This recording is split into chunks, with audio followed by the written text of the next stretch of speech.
मेरा बचपन दिल्ली में ही गुजरा था। जब बड़ी हुई तो मेरी शादी एक छोटे से शहर में हुई।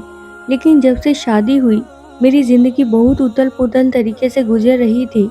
यहाँ तक कि मेरा पति भी विदेश कमाने चला गया था। मेरा अपने ससुराल में कोई अपना नहीं था। ज़िंदगी जैसे-तैसे गुजर रही थी। मैं अपने ससुराल में अकेली रह गई थी। मेरे ससुराल में मुझे कोई पूछने वाला या सहारा देने वाला कोई नहीं था। मैं बस किसी तरह अपना गुजारा कर रही थी। एक रात का जिक्र है, मैं अपने कमरे में अकेली ही सोती थी। मैं सोने की तैयारी कर रही थी कि मुझे बाहर से किसी की कदमों की आवाज़ आई। आवाज़ इतनी तेज़ थी कि साफ-साफ सुनाई दे रही थी। मेरे ज़हन पर एक खौफ सवार हो गया। उसके बाद मैं सुनने लगी। मेरा दिल डर के मारे काँप रहा था। आधी रात तक मुझे नींद नहीं आई। उसके बाद न जाने कब मेरी आँख लग गई। 1 घंटा सोए ही हुए थे कि सास ने मेरे कमरे का दरवाज़ा बजाया। "बहू, अभी तक सो रही हो?" उनकी आवाज़ सुनकर मैं चौंक गई। मुझे अभी 1 घंटा ही हुआ था लेटे हुए। मैं आँखें मलती बाहर आई। वह मेरी सुर्ख आंखें देखकर हैरान रह गई। "क्या हुआ है बेटी, सब ठीक तो है ना?" तब मैंने उन्हें सब बता दिया कि रात को किसी की कदमों की आवाज़ सुनकर मैं डर गई थी। "हाँ बेटी, यह घर है ही इतना बड़ा कि अच्छे खासे इंसान को डर लगने लगता है।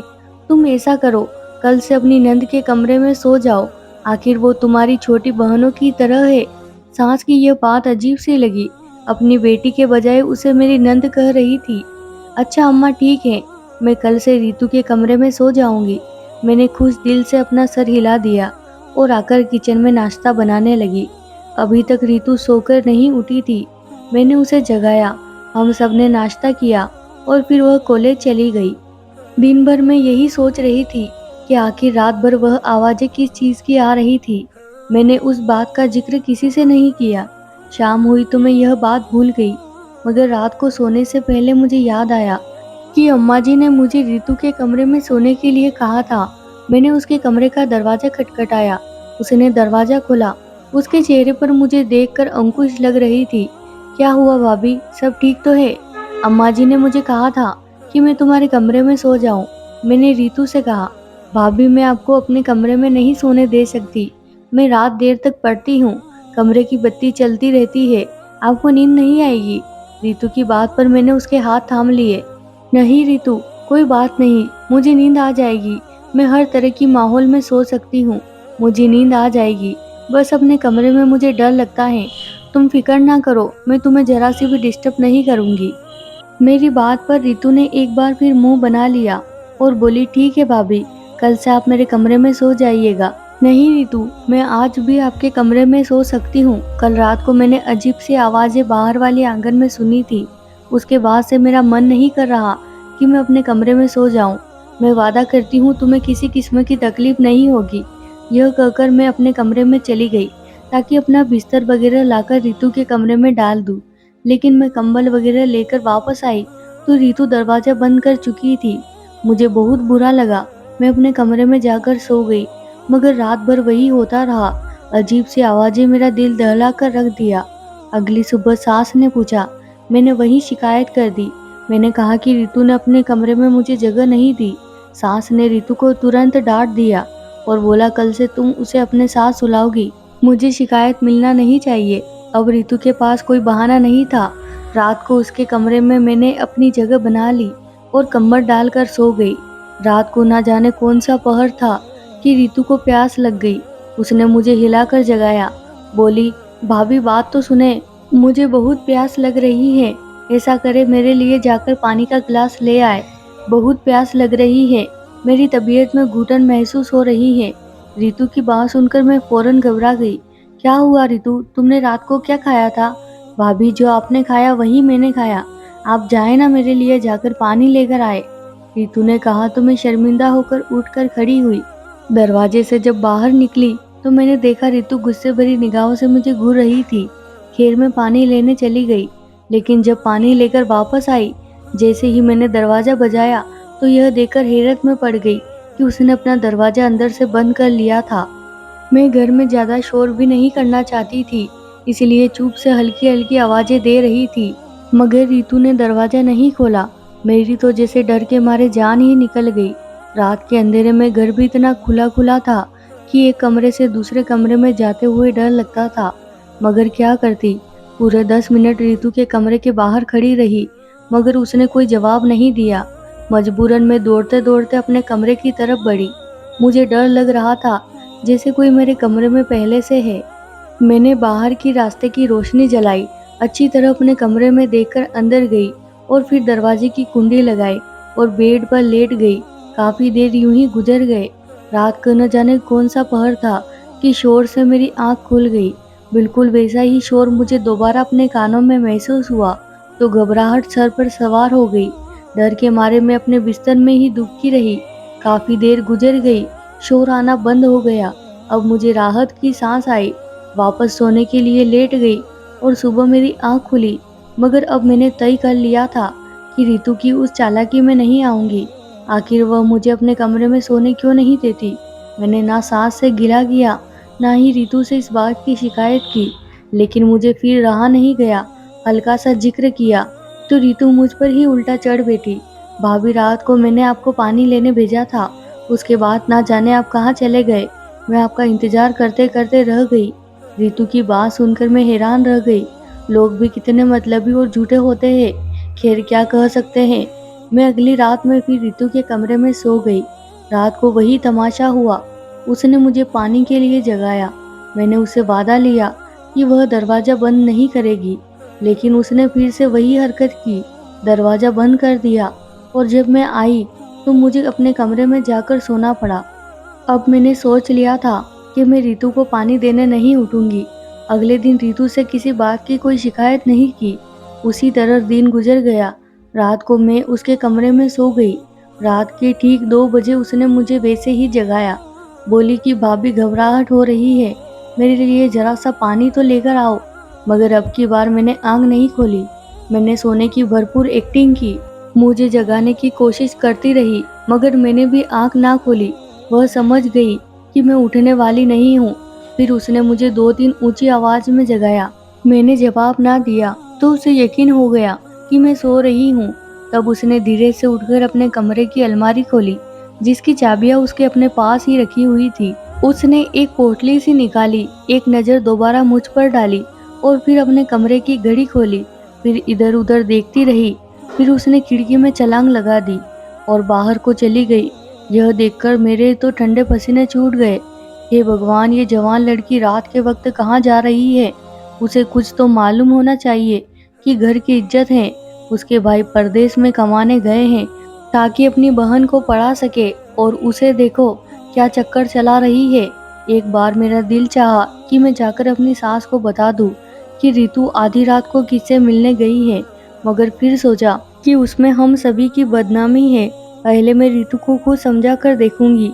मैं भी बिस्तर पर लेटी ही थी। दोबारा खिड़की खुलने की आवाज आई। मैंने उठकर खिड़की भी बंद नहीं की थी। शायद मैं बहुत डर गई थी। रितु की वजह से चुप ही लेटी रही। देखा तो रितु कमरे की खिड़की से दोबारा अंदर आ रही थी।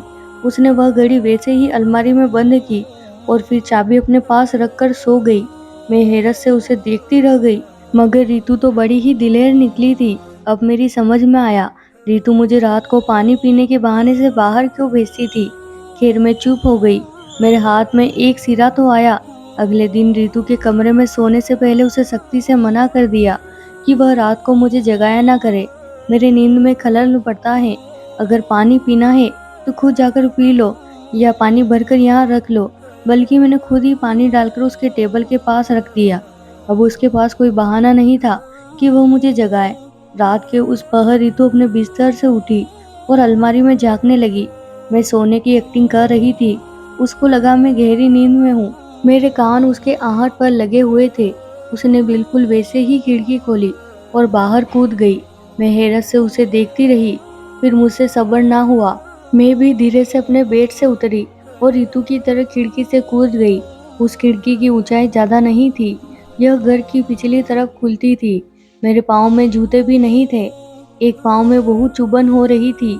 आसपास कांटे और छोटी चीजें मेरे पाँव में चुभकर उस सफर को तकलीफ बना रही थी, मगर रितु शायद पहले से इंतजाम करके जा रही थी, वरना वह इतनी तेज रफ्तार से ना चलती।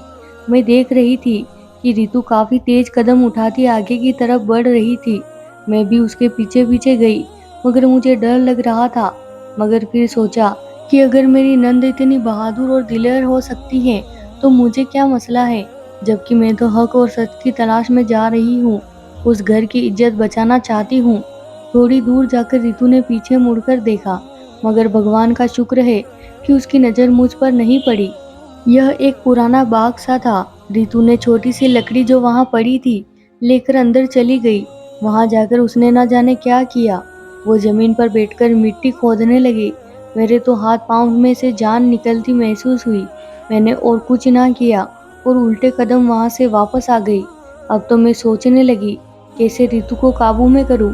तभी बैठे बैठे मेरे दिमाग में यह ख्याल आया, मैं रितु से सारी हकीकत जानना चाहती थी, क्योंकि घर के सारे दरवाजे बंद होते हैं, इसलिए रितु के आने और जाने का रास्ता सिर्फ खिड़की ही था। मैंने वह खिड़की जहाँ से रितु निकलकर बाहर भागी थी उसे अंदर से बंद कर दिया और खुद पास ही बैठ गई। मैं रितु के आने का इंतजार कर रही थी। तकरीबन 2 घंटे बाद मुझे रितु के आने की आहट हुई। मैं चौकन्नी होकर बैठ गई। रितु ने हल्के से खिड़की खोलने की कोशिश की, मगर खिड़की अंदर से बंद थी। तभी मैंने गुस्से भरी आवाज में कहा, रितु, मुझे तुम्हारी हकीकत का अंदाजा हो गया है, लेकिन जब तक तुम मुझे पूरी बात नहीं बताओगे मैं खिड़की नहीं खोलूंगी। सुबह तक तुम घर से बाहर रहोगे ना, तो तुम्हारे घर वाले तुम्हारे बारे में क्या सोचेंगे, इसका अंदाजा तुम खुद ही लगा लो। मेरी बात पर रितु गुस्से में आ गई। भाभी, तुम पागल तो नहीं हो गई? जल्दी दरवाजा खोलो, मुझे अंदर आना है, सर्दी लग रही है। रितु की जल्दबाजी बता रही थी कि वह भी डर गई है, लेकिन मैंने साफ इनकार कर दिया कि मैं खिड़की नहीं खोलूंगी जब तक वह मुझे सारी बात नहीं बता देती। भाभी, तुम एक बार खिड़की खोल दो, मैं तुम्हें सारी बात बताती हूँ। अब वह मेरी मिन्नतें करने लगी थी। फिर मैंने उसे कसम दी कि वह खिड़की खुलने के बाद अंदर आकर मुझे सारी बात सच सच बताएगी। तब मैंने खिड़की खोल दी। वह खिड़की से अंदर दाखिल हुई। वह मुझे गुस्से से देखने लगी। भाभी, भगवान का खौफ करो, तुम मुझ पर शक करोगी। मैं भगवान से डरती हूँ। मुझे अपने भाइयों की कमाई का एहसास है। मैं कोई गलत काम करने नहीं गई थी। ये कहते हुए रितु अलमारी की तरफ बढ़ी और वही घड़ी वहां रखने लगी। मैंने घड़ी उसके हाथ से ले ली। तुम मुझे सारी बात बताओ, जैसा कि तुमने वादा किया था, वरना मैं अम्मा को सब बता दूंगी। मेरी धमकी पर वह डर गई। अच्छा भाभी, बैठो, तुम्हें सब बताती हूँ। घड़ी में क्या है यह भी दिखाऊंगी। यह कहानी उस वक्त शुरू हुई जब मैं मेडिकल कॉलेज में मेरा पहला साल था। पहले ही दिन लड़कों ने मुझे तंग करने की कोशिश की। आप तो जानती हैं, मैं बात बात पर डर जाती हूँ। शायद मेरी यही मासूमियत जमींदार के बेटे को पसंद आ गई। बस फिर क्या था, वह तो मेरे पीछे ही पड़ गया। मैंने उसे जान छुड़ाने की बहुत कोशिश की, मगर मैं जहाँ भी जाती वह मुझे पहले से वहीं खड़ा मिलता। अब कुछ दिनों के बाद मुझे ऐसा महसूस हुआ जैसे कि वह शिकारी हो और मैं उसका शिकार हूँ। अब मैं जितनी भी कोशिश कर लेती उसे बचकर ना जाती। एक दिन मैंने उसे मिन्नत की कि भगवान के लिए मेरा पीछा छोड़ दो। मेरे भाई परदेश में है, वह मेरे लिए रुपए कमाते हैं, मुझे पैसे भेजते हैं। मुझे अच्छा नहीं लगता कि मैं कॉलेज में आकर ऐसी बातें करूं। मेरी बात पर वह खूब हंसने लगा। कहने लगा, तुम्हारी जान छोड़ दूंगा, लेकिन उसके लिए पहले तुम्हें मुझसे एक मुलाकात करनी होगी, ताकि मैं अपनी मोहब्बत का इजहार कर सकूं। फिक्र ना करो, किसी अकेली तन्हा जगह पर तुम्हें नहीं बुलाऊंगा। एक बड़े होटल में तुम आ जाओ, जहाँ सब लोग खाना खाते हैं, वहाँ मुझसे मुलाकात कर लो। मैं तुमको अपने दिल का हाल बताऊंगा। मैं तुमको अगर अच्छा आदमी नहीं लगता तो मुझे छोड़ देना, मैं कुछ भी नहीं कहूँगा। मुझे उसकी बातें पसंद आई। सोचा कि शायद एक बार मुझसे मिलने की ख्वाहिश में क्या हर्ज है। मुझे उसने एक डेट दिया होटल में मिलने के लिए, जहाँ उसने मुझे बुलाया था। मैं इसलिए बेफिक्र थी क्योंकि मैं उस होटल में पहले भी जा चुकी थी। अक्सर वहाँ पर 200-300 लोग बैठे होते हैं। वहाँ डरने वाली कोई बात नहीं थी। हमने होटल के दूसरे फ्लोर पर मिलना था, जहाँ पर तकरीबन 300-400 कुर्सियाँ और वेटर लगे हुए थे। जिस टाइम पर उसने मुझे बुलाया था, मैं उसी टाइम पर वहाँ पहुँच गई। वेटर ने कहा, हम नीचे बैठकर बात कर लेते हैं। वह कहने लगा, फिर ज़्यादा भीड़ हो जाएगी, यहाँ तो 2-4 लड़के ही बैठे हैं। ऐसे अच्छा नहीं लगता कि मैं अपनी इज्जत को बाजारों में रुसवा करूं। उसकी यह फिल्मी लाइन मुझे बहुत पसंद आई। खैर, ऊपर जाकर मैंने देखा, वहाँ पर पूरा हॉल खाली था। एक भी आदमी वहाँ नहीं था और दरवाजे पर भी कोई नहीं था। अब मुझे डर का एहसास हुआ। मैंने कहा, मुनासिब है कि तुम मुझे कहाँ ले आए हो? यहाँ तो कोई भी नहीं है। क्या तुमने यह हॉल बुक करवाया है? उसने हाँ में सर हिलाया और एक शैतानी मुस्कुराहट उसके चेहरे पर आ गई। तुम मुझे इसलिए यहाँ लाए हो? मैंने गुस्से और नफरत से उसे देखा। उसने मुझे आगे बढ़कर रुसवा करने की कोशिश की तो मैंने उसके मुंह पर थूक दिया। उस बात पर वो गुस्से से तिलमिला उठा। मैं जल्दी से बाहर भागी। दरवाजा खोलकर एक कदम आगे ही रखा था कि उसने मुझे बाजू से खींचकर अंदर खींच लिया। इतने में एक लड़का वहां आ गया। ना जाने वह कैसे फरिश्ता बनकर ऊपर आया था। उसने राहुल को गिरेबान से पकड़कर मुझे उससे आजाद कराया। मैं उसकी शुक्रगुजार हूँ और उसका शुक्र अदा करती नीचे आ गई। राहुल की नीयत पता चलने के बाद मेरी आंखों से आंसू बहने लगे। आखिर उसने मुझे इतना घटिया लड़की क्यों समझा? क्या उसमें मेरी कोई गलती है? यही बातें सोचती मैं घर आ गई। उस दिन मेरा कॉलेज में दिल नहीं लगा। अपने उस अजनबी के बारे में सोच रही थी कि जिसने मुझे राहुल की गंदी निगाहों से बचाया था। फिर 3 दिन बाद मुझे मालूम हुआ कि वह लड़का हमारे ही कॉलेज में पढ़ता है और एक दिन मेरी उसे राहुल से मेरी मुलाकात का पता चला था। तभी वह मेरा छुपकर पीछा कर रहा था। जब यह बात मुझे मालूम हुई तो मैं उसकी बहुत शुक्रगुजार हुई। उसका नाम पवन था। मैंने उससे मिलकर उसका शुक्रिया अदा किया। मुझे पवन की बात बहुत पसंद आई कि उसने मिलने पर भी मुझसे इजहार मोहब्बत नहीं की और खामोशी से मेरा हक अदा किया। खैर उसकी बात की खबर जल्दी ही राहुल को हो गई। राहुल एक ताकतवर लड़का था। उसने अपनी ताकत का इस्तेमाल करते हुए पवन को नुकसान पहुंचाना शुरू कर दिया और उसके बस में होता तो वो उसकी जान ले लेता, मगर ऐसा नहीं कर सका। यहाँ तक कि हमारी आखिरी साल आ गया। अब राहुल ने अपनी कमीनी फिर से दिखाना शुरू कर दी। पूरे साल की मेहनत का फल हमें मिलना था। जब हमारे एक प्रोफेसर ने पवन को एक ऐसा काम करने को बोला जो मुश्किल ही नहीं नामुमकिन था, राहुल ने अपनी ताकत दिखाना शुरू कर दी। ऐसा जाल बिछाया कि पवन कम से कम उस तजुर्बे में फेल हो जाए और उसे प्रोफेसर के सामने जिल्लत उठाना पड़े। उस तजुर्बे के लिए हमें इंसानी हड्डियों से ढांचा बनाना था जिसके बारे में किसी को मालूम नहीं था कि वह कहाँ से मिलेगा। पवन ने बहुत कोशिश की मगर राहुल की ताकत की वजह से यह भी मुमकिन नहीं हो सका।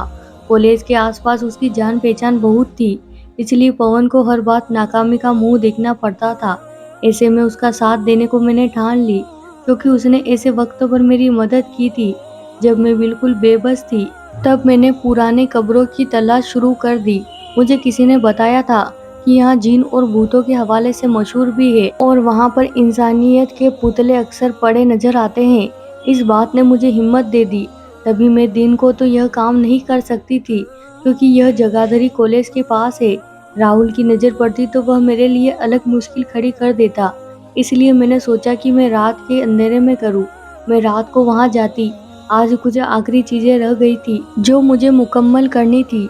देखो अब सब कुछ पूरा हो गया है। उसने खुशी से अपनी खिड़की खोलकर मुझे दिखाई तो मैं हैरान रह गई। मैंने उसे सोने का कह दिया और खुद अपने बिस्तर पर जाकर लेट गई। वादा किया कि मैं यह बात किसी को नहीं बताऊंगी। मेरे नंद की पढ़ाई मुकम्मल होने के बाद मैंने अपनी कोशिशों से उसकी शादी पवन से करवा दी क्योंकि सच है, जो लोग सच्ची मोहब्बत करते हैं उन लोगों के बीच में नहीं आना चाहिए। पवन रितु को अपना बनाकर ले गया और रितु ने बहुत खुशामद की कि पवन से शादी करके ही दम लिया। मुझे इस बात की खुशी है कि उसकी पढ़ाई भी मुकम्मल हो गई और दोनों बड़े प्यार से अपने घर में रहते हैं और दोनों के आप 2 प्यारे बच्चे हैं। हर राज के पीछे जरूरी नहीं कुछ गलत निकले, कुछ अच्छा भी हो सकता है। प्यारे दोस्तों, अगर आपको वीडियो अच्छी लगती है तो आप वीडियो को लाइक करें और चैनल को सब्सक्राइब करना बिल्कुल ना भूलें। धन्यवाद दोस्तों।